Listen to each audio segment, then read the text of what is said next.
មនុស្សម្នាងធ្លាប់តែស្និទ្ធស្នាលបាត់មនុស្សម្នាងតែងតែនៅក្បែរតែពេលនាងក្លៀតឆ្ងាយពីគេ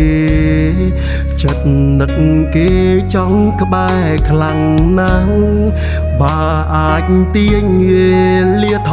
យក្រោយបងមិនបណ្ដោយឲ្យបាត់អកាំង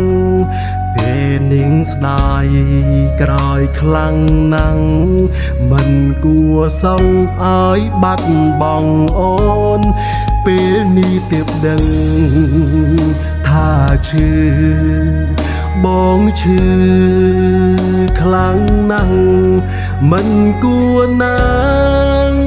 ធ្វើខំឲ្យបាត់បង់អូន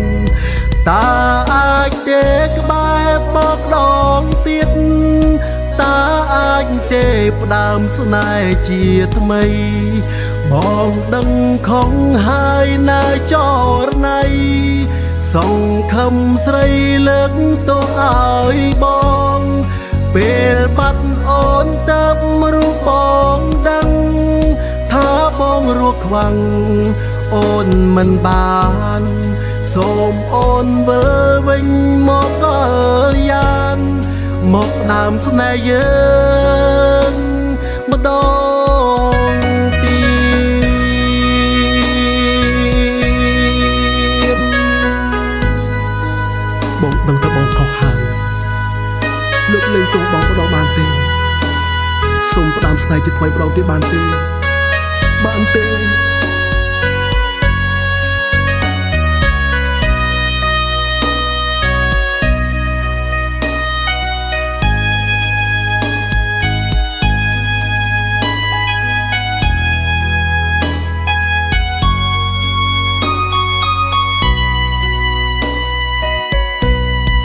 តើអាចទេក្បែរបបដងទៀតតើអាចទេផ្ដើមស្នេហ៍ជាថ្មីបងដឹងខំហើយនៅចរណៃសង្ឃឹមស្រីលើកទោសឲ្យបងពេលបាត់អូនទៅរូបបងដឹងថាបងរស់ខ្វាំងអូនមិនបាន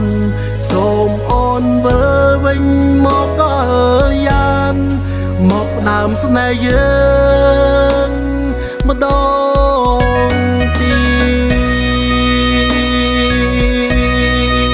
តបងដឹងថាបងខុសហើយលើកលែងទោសបងម្ដងបានទេសូមផ្ដាំស្នេហ៍ជាថ្មីម្ដងទៀតបានទេ